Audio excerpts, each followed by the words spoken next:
Bienvenidos al 20º coloquio de investigación de la Red Multirregión de Programas de Posgrado de Calidad en Psicología. Para mí es un gusto poder acompañar a nuestra primera conferencista magistral dictada por la doctora Blanca Susana Vega Martínez.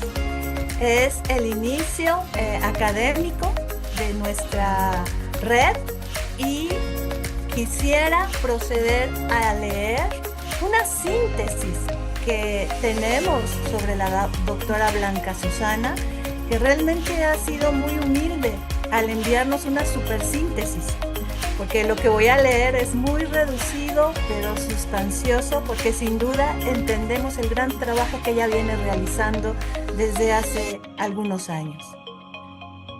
Ella es doctora en Humanidades, profesora investigadora de la Facultad de Psicología de la Universidad Autónoma de San Luis Potosí. Sus intereses de investigación versan en historia de las mujeres desde 1950, educación, mujeres y sociedad, y estudios sociohistóricos desde el enfoque biográfico y la historia oral. Pertenece a 3 grupos de investigación. El primero, Psicología y Educación, de la Universidad Autónoma de San Luis Potosí. El segundo, el ECO, Género, Clase y Raza en el Ensino de Historia y Educación de la Universidad do Estado do Rio de Janeiro. Y Historia y Educación en Estudios de Género de la Universidad Federal de Mato Grosso, Brasil. Es miembro del Sistema Nacional de Investigadores Nivel 1. Cuenta con diversas publicaciones en torno a sus temas de investigación y forma parte de distintas redes y asociaciones, entre ellas la Federación de Mujeres Universitarias AC, la Sociedad Mexicana de Historia de la Educación y, actualmente, funge como vocal en la Asociación Mexicana de Historia Oral, entre muchas otras actividades académicas que ella tiene. Vamos a proceder a la presentación de la conferencia magistral titulada La participación de las mujeres en la universidad. Condiciones, violencias y resistencias. Bienvenida, doctora Blanca Susana. Estamos listos para escuchar. Muchas gracias, buenos días. Para mí es muy grato poder estar acá con ustedes. Muchas gracias, maestra Laura, maestra Minerva, mucho gusto en conocerlas. Gracias por la organización de este coloquio y también por la invitación para participar con ustedes hoy con esta conferencia. ¿Sí? Que sea un coloquio pues de mucho provecho y pues vamos a dar inicio a esta charla que ahora vengo acá a platicarles, que efectivamente se llama así, la participación de las mujeres en la universidad, y voy a abordar 3 grandes ejes, digámoslo así, las condiciones de las mujeres en tanto a su participación en la educación superior, las violencias que se viven dentro y también un poco de las resistencias que surgen dentro, específicamente en nuestra universidad, ¿no? Entonces, bueno,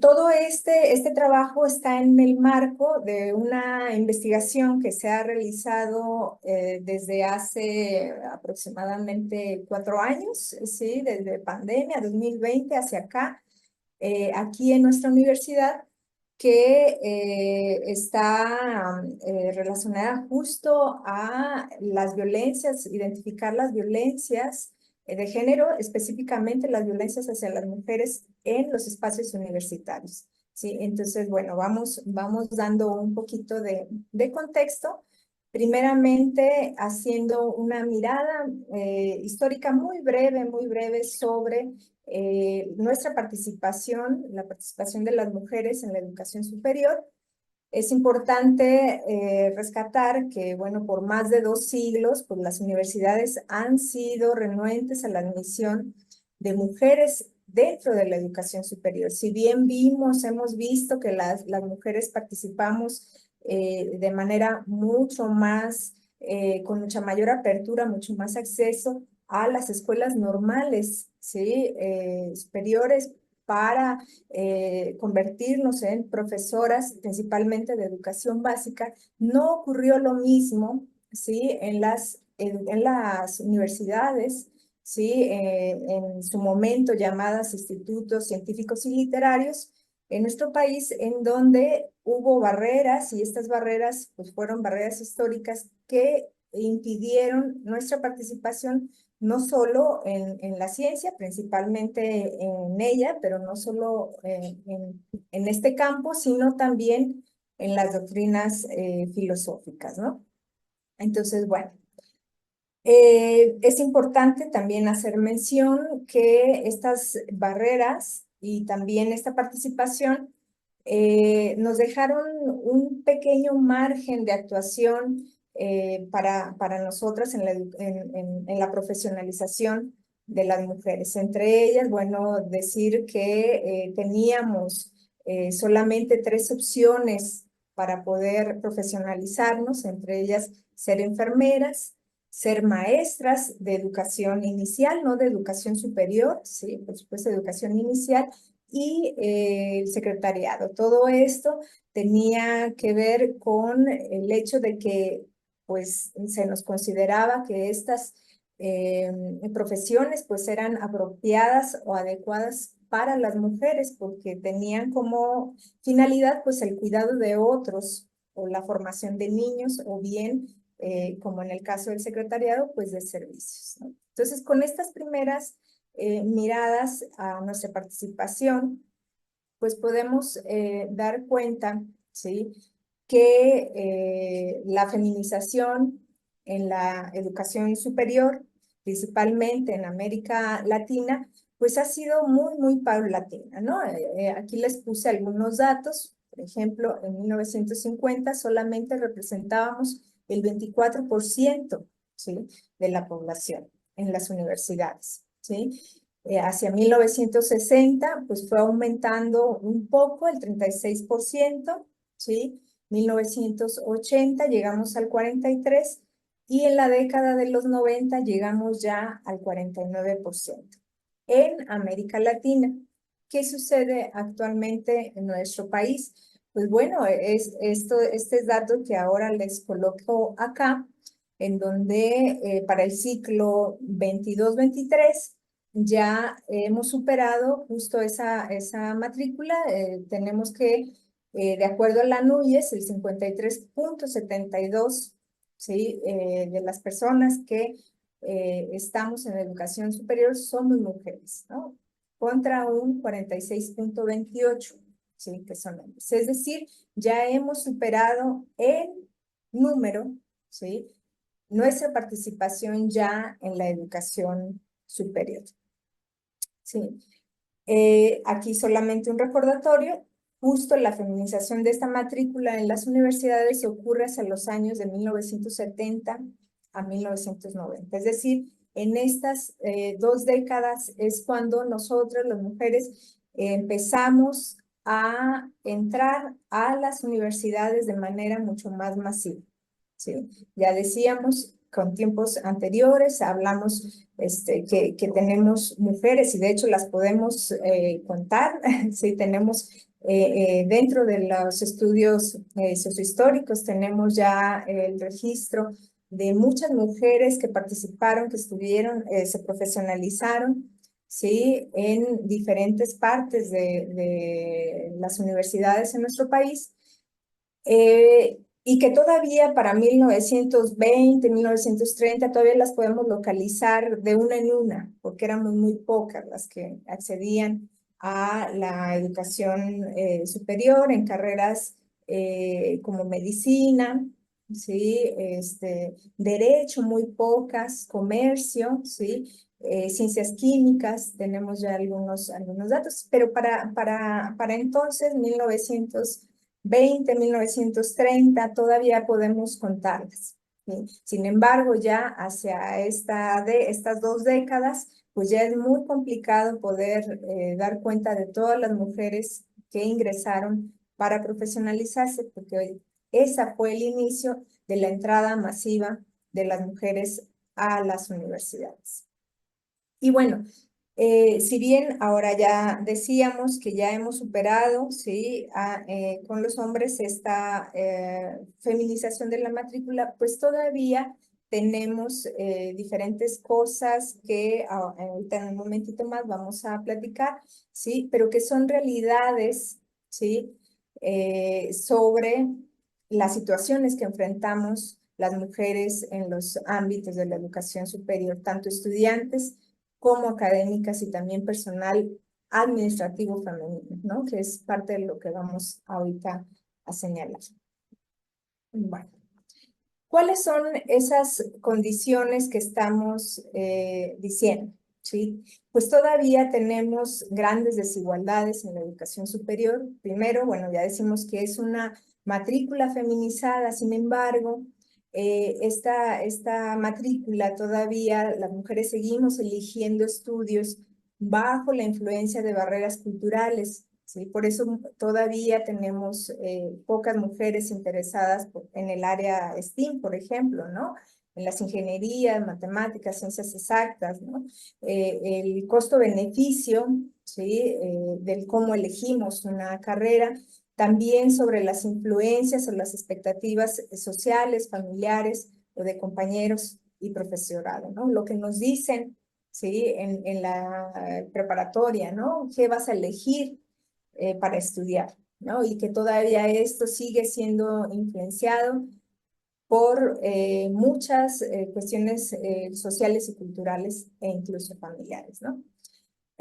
Otras desigualdades, pues bueno, las mujeres tenemos menos títulos de posgrado, ¿sí? A pesar de que la matrícula ya es más amplia, ¿sí? Seguimos teniendo menos títulos de posgrado y todavía hay grandes diferencias en el desempeño del área de investigación, en el caso de las profesoras investigadoras, ¿no? Eso lo hace relativamente poco. También el Sistema Nacional de Investigadores colocó las grandes diferencias que había entre mujeres y hombres que llegan a el SNI 3 o eméritos, ¿no? Que son realmente donde la brecha se amplía, ¿no? También la poca presencia de mujeres en la planta académica, ¿sí? Sabemos, ahorita lo decíamos, históricamente una de las profesiones que fueron bien vistas y bien recibidas para las mujeres, pues fue la docencia, ¿no? Sin embargo, fue la docencia en el nivel de educación básica. Entonces, también tenemos datos claros de cómo las mujeres, entre más alto sea el nivel educativo en el que se enseña, menos es la presencia de ellas en estos ámbitos como ya planta académica, ¿no? También tenemos una poca participación de las mujeres en los altos de cargos directivos de educación superior y por lo tanto también todavía una brecha salarial, ¿sí? Otra de las desigualdades que podemos mirar, pues es la diferencia significativa ya en la transición al mercado laboral, es decir, ya cuando las mujeres, estudiantes, egresan, ¿sí? De la universidad, es más probable que puedan insertarse los hombres que las mujeres, ¿no? Y bueno, la parte que nos compete ahora, que es justo la violencia de género, específicamente la violencia contra las mujeres y las disidencias sexuales que ocurren dentro de las universidades, ¿no? Específicamente el acoso y el hostigamiento sexual, que de esto vamos a hablar un poquito más adelante. Y bueno, ¿qué políticas de inclusión se pueden ir pensando en las instituciones de educación superior? Sí, aquí colocamos dos dos acciones, digámoslo así, en términos institucionales, justo para abordar este eje de género dentro de las universidades, que sería primeramente, bueno, la producción de normativas que se puedan objetivar en papeles, es decir, diagnósticos, indagaciones, dictámenes, elaboración de protocolos o procedimientos para identificar prácticas violentas, trámites y procesos burocráticos, ¿sí? Que todo esto nos lleve a la denuncia de estas violencias. Y como segundo punto sería pues incidir en los significados, en las subjetividades, en la interpretación y desarrollo de prácticas por parte de la población universitaria respecto a las relaciones de poder y las violencias contra las mujeres. ¿Qué se pueden hacer? ¿Qué caminos se toman? De estas dos acciones se tienen varios caminos, ¿no? Entre ellas, la formación de docentes con perspectiva de género, ¿sí? Los procesos de seguimiento de los planes de estudios, también pensados bajo un enfoque de género, tratar de eliminar la discriminación y la violencia, garantizar que la enseñanza y el aprendizaje pues sean de igual provecho independientemente de su género, acabar con los estereotipos de género, promover la igualdad, ¿sí? Realizar o hacer comisiones o unidades justo para la igualdad de género y tener también medidas especiales para velar por la seguridad de las mujeres, no solamente dentro de los espacios educativos, sino también en ese trayecto del hogar a la escuela, ¿sí? Que también a veces olvidamos que esa parte también corresponde a nuestras instituciones cubrir como parte de la seguridad de nuestras propias estudiantado, ¿no? Y por otra parte, bueno, hacer redes comunitarias, que eso es parte de lo que se ha venido realizando también acá en nuestra universidad. Y bueno, entonces, resumiendo un poco, sería esto, tener relaciones de género más igualitarias, contar con una educación libre de violencia de género, tener un rechazo a todo tipo de discriminación y pensar en la igualdad de género en el aula y en la institución. Bueno, voy a contarles un poco sobre este trabajo que les decía de un diagnóstico que se realizó acá en nuestra universidad, ¿sí?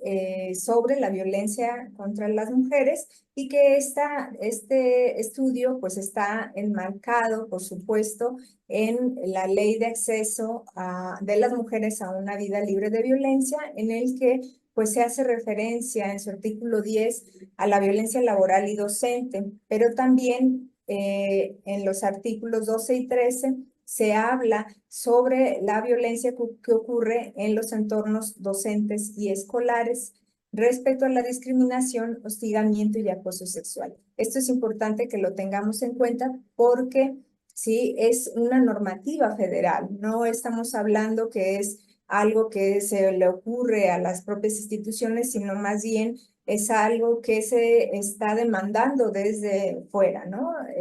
Justo para tener espacios libres de violencia de manera general en nuestro país, ¿sí? Entonces, justo por estos antecedentes que ahora les he señalado, acá en nuestra universidad realizamos un trabajo que tenía que ver con un proyecto, ¿sí? Para la formulación de una política institucional que atienda justo la violencia, ¿sí? De género, la violencia contra las mujeres y también que tuviera un programa, ¿sí? Para poder erradicar este tipo de violencia, ¿no? Entonces, estas son un poco de las fases del proyecto para esta formulación de la política institucional, ¿sí? Se realizó como primer punto un diagnóstico institucional, se socializaron los resultados, ahora les platico un poco sobre este diagnóstico. Después de ello, estamos hablando que todo este trabajo se realizó desde el 2020, 2021 hacia acá, ¿no? Se realizó la socialización de los resultados, ¿sí? Se hizo campañas de difusión, se hizo piezas artísticas, se diseñó un programa institucional, ¿sí? Se realizó también a su vez una consulta pública, un foro abierto y se construyeron algunos ejes de trabajo. Se hace esa auscultación por parte de la comunidad universitaria. Posteriormente se hace la legitimidad del programa y ahorita nos encontramos en esta fase, ¿no? Todavía no llegamos justo a la implementación, ¿sí? Nos encontramos acá, en esta parte. Entonces les voy a ir contando un poquito del diagnóstico, del diseño, justo con la consulta pública y finalmente a esta parte de llegar al programa. ¿Qué nos encontramos en este diagnóstico institucional? Pues no fueron muy buenas cosas las que nos encontramos, ¿sí? Este diagnóstico se tituló Violencias en espacios universitarios, género, inclusión y derechos humanos. Este trabajo es importante resaltar que fue un trabajo realizado por la Defensoría de Derechos Universitarios aquí en nuestra universidad, junto con diferentes profesoras y profesores que trabajamos estos temas, ¿no? De diferentes facultades, no solo psicología, sino enfermería, ciencias de la comunicación, ¿sí? Derecho, ¿sí? Entonces fue un trabajo muy amplio en donde estuvimos trabajando bastantes profesoras y profesores, ¿no? Entonces, ¿qué encontramos? Se los voy a platicar así de manera muy general. Al final les dejo también el link en donde ustedes pueden revisar todo el trabajo ya de manera mucho más detallada, ¿sí? Nosotros tomamos la población, toda la comunidad universitaria, es decir, estudiantes, personal administrativo y personal académico, ¿sí? ¿Qué encontramos? Pues datos no muy reconfortables, ¿no? Que el 71, por ejemplo, en el caso de los estudiantes, que el 71% de la población habían vivido violencia, ¿sí? ¿En qué espacios? El 47% señaló que dentro del espacio universitario. ¿Sí? ¿Quiénes fueron los que ejercieron mayor violencia hacia los estudiantes? Un par, es decir, pero no un par cualquiera, un par alumno, es decir, un compañero. ¿Sí? Ellos fueron los que ejercieron mayor violencia con un 47.9. ¿Sí? ¿Y cuál fue el motivo por el que se recibió esa violencia? Solamente por el hecho de ser mujer u hombre. ¿Sí? Entonces, esos son algunos de los datos que nos arrojó este estudio. Y por parte del personal administrativo, es decir, el académico y el administrativo, podemos mirar que los datos nos van diciendo que la gran mayoría, ¿sí?, vivieron alguna vez violencia y qué tipo de violencia es el que vivieron. ¿Sí? También en qué espacio fue en el que se vivió la violencia, ¿sí? Podemos mirar aquí que efectivamente fue dentro de la universidad. Es lo que nos señala. ¿Cuáles fueron los resultados así de manera muy general? Ya ahorita lo decíamos, el 71% del estudiantado y el 70% del personal universitario vivieron violencia por lo menos una vez, ¿sí? Que esta violencia fue ejercida mayormente por hombres, ¿sí? Que se vivió dentro del espacio universitario, ¿sí? Y que, bueno, la violencia sexual nada más se vivió fuera de las instalaciones, ¿sí? Todas las demás tipos de violencia se vivieron dentro de los espacios universitarios, ¿sí? Y que también existió una fuerte violencia digital en espacios no oficiales, es decir, por mensajes de WhatsApp o redes sociales. les decía, este trabajo pues atravesó justo la pandemia y por ello decidimos incluir también la violencia digital. En términos de la violencia física, bueno, el 45.3% del personal y el 43.3% vivieron este tipo de violencia. Es decir, no son números pequeños, ¿sí? Estamos hablando de grandes cantidades de personas, ¿no? En las mujeres, la violencia física se presentó por haberles forzado a saludar a alguien de beso o abrazo, y en los hombres por haberles pateado, rasguñado o pellizcado, incluso aunque fuera jugando, ¿no? Entre comillas. La violencia sexual es lo que decíamos, es la que se presentó mayormente a las estudiantes. Ellas señalaron el 56.9% que les ocurrió por lo menos un episodio, ¿sí? A las alumnas. Y que se presentaron, lo que ya decíamos, fuera de los espacios universitarios. También incluimos en este estudio la violencia patrimonial y la violencia económica, ¿sí? Y aquí también algo que nos comentaron, bueno, fue que más de la mitad del personal universitario, ¿sí? La experimenta, ¿sí?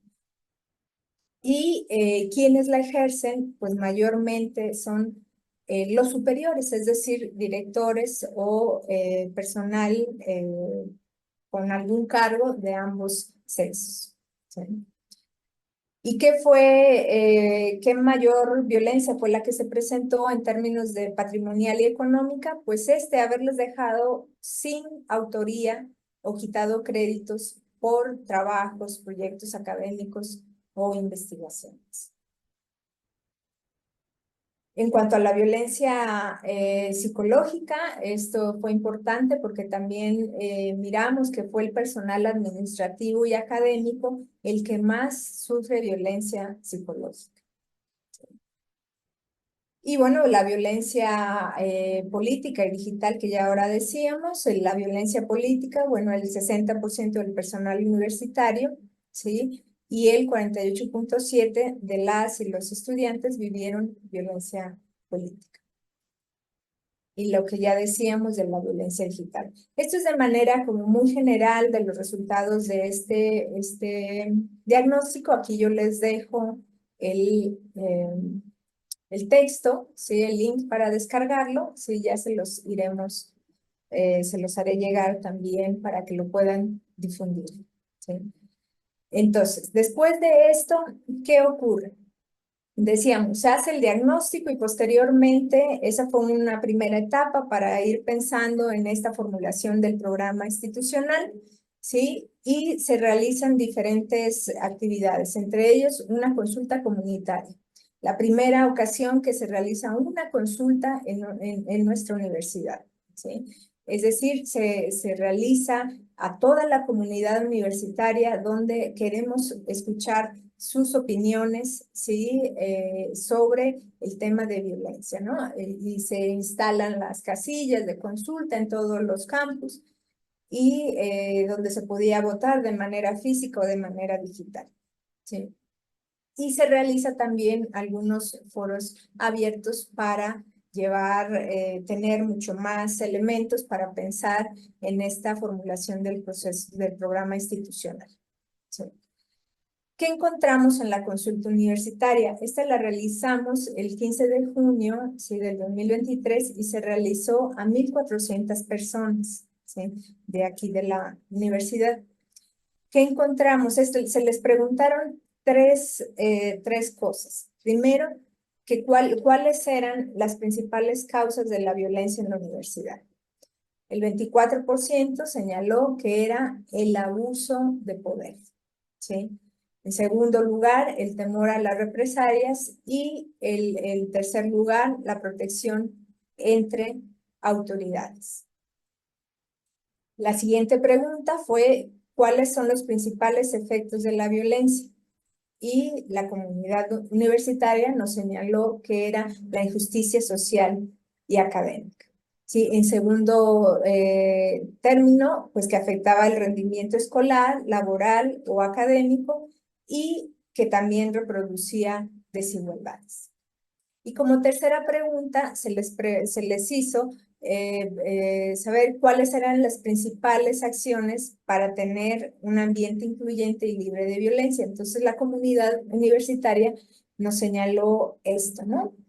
Hacer más eficientes los procesos de atención justo a la violencia. Atender sanciones que se señalen, incluidas a las personas en puestos directivos, ¿sí? Y abrir espacios de diálogo para mejorar la convivencia en la universidad. Entonces, lo que nos dejó en claro esta consulta, ¿sí?, comunitaria fue justamente refrendar un poco de lo que nosotras ya habíamos encontrado también en el diagnóstico institucional. Y bueno, también ya con todo este trabajo que se realizó, pasamos finalmente a realizar justo ya el programa institucional, el cual se denominó así, Programa Institucional para la Igualdad Sustantiva y la Erradicación de la Violencia de Género. Lo acabamos de presentar ahora en marzo de este año y tiene 3 ejes de trabajo, ¿sí? Este programa tiene el eje 1, que es la igualdad de género, ¿sí? La docencia, y como eje 2, la docencia, currículum e investigación con enfoque de género, y el eje 3, que es los espacios libres de violencia de género. Entre estos ejes que estamos mirando, pues hicimos también estrategias y actividades. Ahora solo les voy a presentar algunas estrategias de estos ejes. Las actividades también son muy amplias, las que se tienen previstas. Es un programa que tiene una duración amplia, larga, ¿sí?, de varios años para llevar a cabo acá en nuestra universidad, ¿no? Del eje 1, estas son algunas de las estrategias, por ejemplo, pues lo que decíamos, promover la participación y la cultura inclusiva en la comunidad universitaria, o revisar los procesos internos también, incentivar la contratación de mujeres en áreas donde no están representadas, justo para adquirir el principio de paridad de género, ¿sí?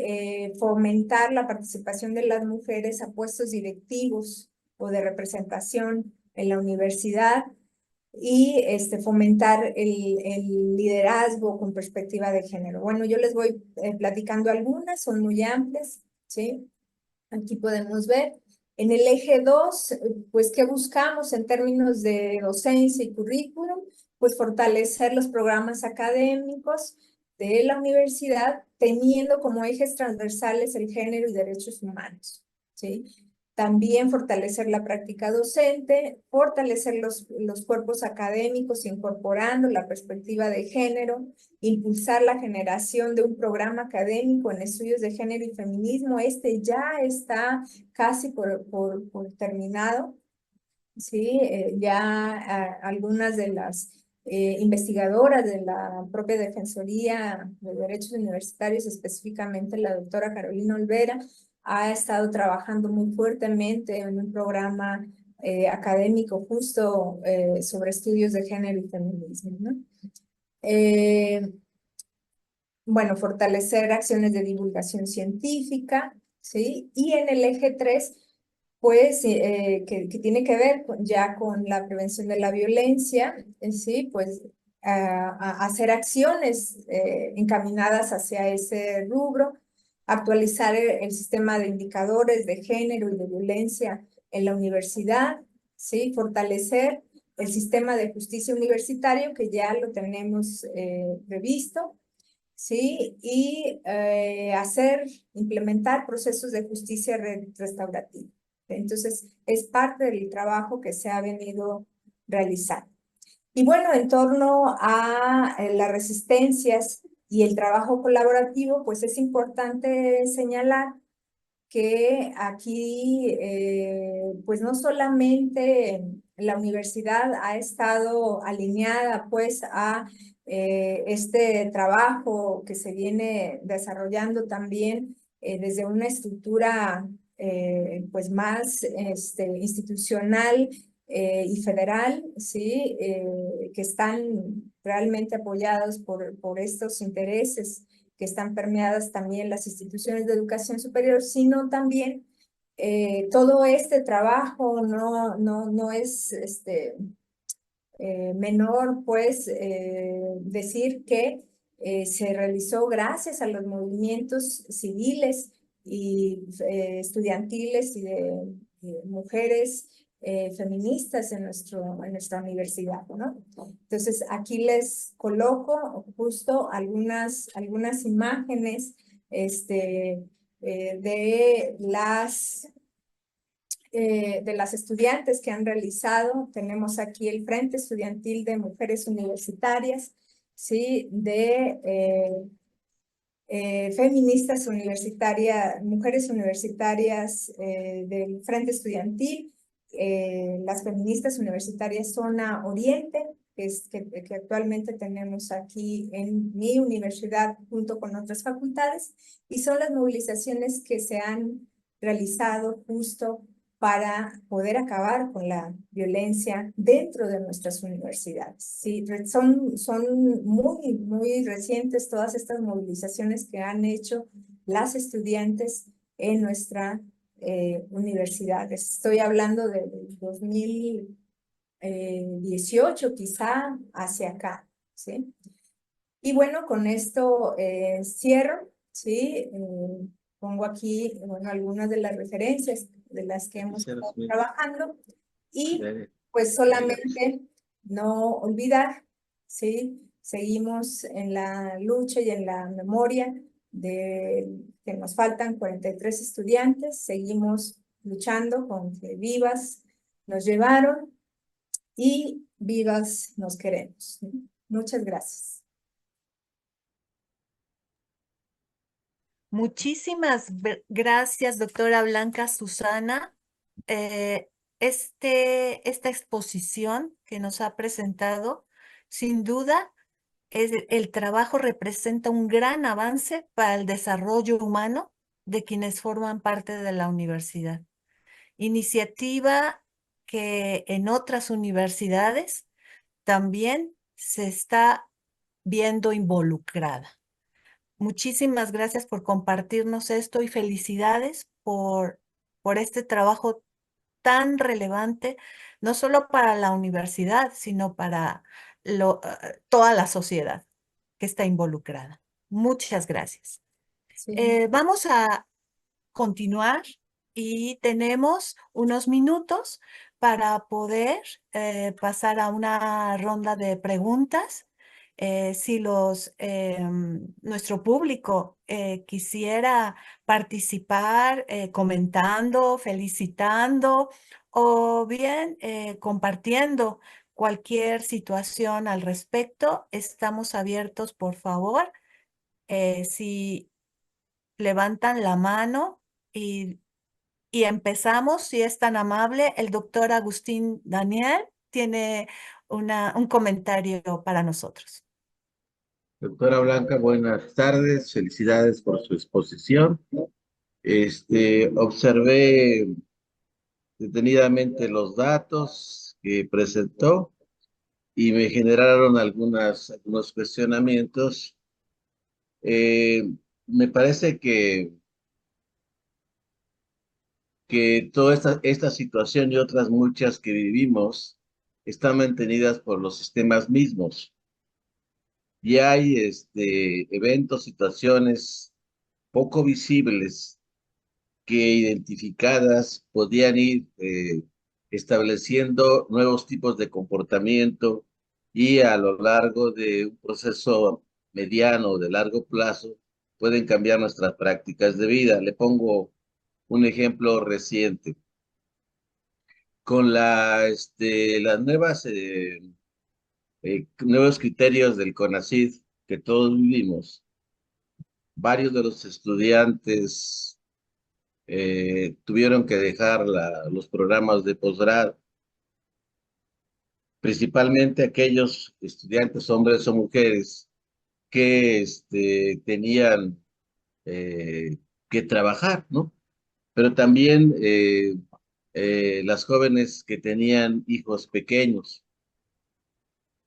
Muchos de nuestros cubículos están a puerta cerrada, cambiar los cubículos con vidrios abiertos, cambia las circunstancias del entorno y así un montón de actividades que se pueden ir visualizando, que son parte del sistema y de nuestras propias costumbres, y en la medida que no los vayamos cambiando, esto se va a seguir manteniendo. Yo pienso que todas estas acciones que pusieron están bien, pero hay otras que no están muy visibles que podrían ser identificadas. Muchas gracias. Sí, muchas gracias. Sí, justo también algo de lo que también ya se tiene documentado fue parte de la pandemia, ¿no? La pandemia vino a poner en mayor desventaja también la participación de las mujeres en todos los ámbitos educativos, no solo desde la educación básica hasta la educación superior, ¿sí? Porque justo también nuevamente volvió a la mujer se volvió a colocar como la parte de apoyo fundamental dentro de las familias, ¿no? Entonces, sí fue una parte muy importante eh, volver a hacer la recuperación de estos espacios, como bien lo señalas ahora, mujeres que dejaron de estudiar, por ejemplo, por el cuidado de los hijos, ¿no? Sí, también con las profesoras tuvimos esa mayor carga en pandemia, ¿sí? Quienes tenemos hijos en edad escolar, sí, la sufrimos bastante, ¿no? Y se notó claramente que también ya se encuentra documentado que en estos años de pandemia los hombres tuvieron mayor productividad en términos de investigación que las mujeres, ¿sí? Que estuvimos muchas de nosotras a cargo de la educación digital, virtual más bien, de nuestros hijos. Muchas gracias, doctora Blanca. Y veo que Esmeralda Corona desea hacer algún comentario. Adelante, Esmeralda.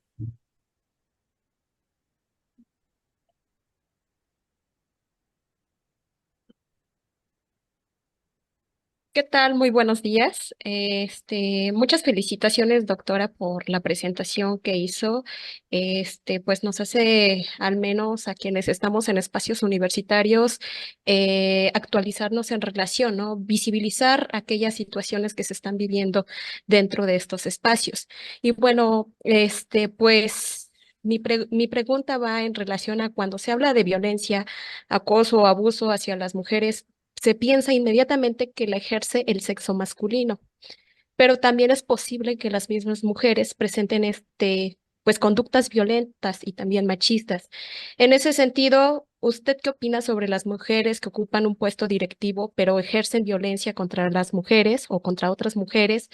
En este caso, ¿sería importante también abordar el tema dentro de las universidades?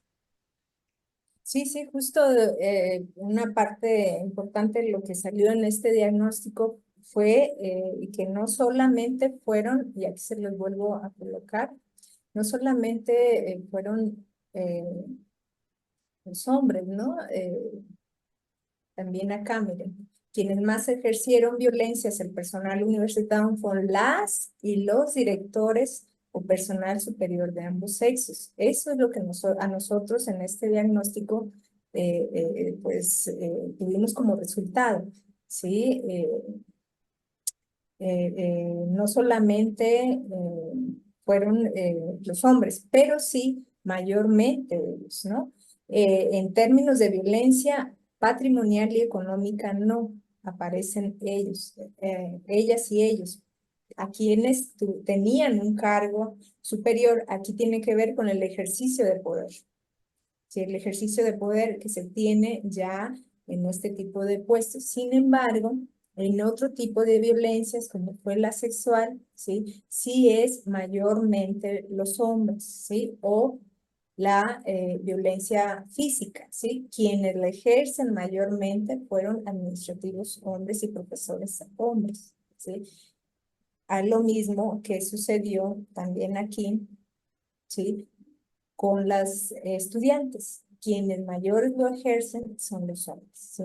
No podemos dejar de lado que sí, también hay mujeres que ejercen violencia. Eso no podemos tampoco negarlo. Sin embargo, por las cuestiones históricas, ¿sí? Quienes mayormente hemos sufrido violencia a lo largo de la historia somos las mujeres.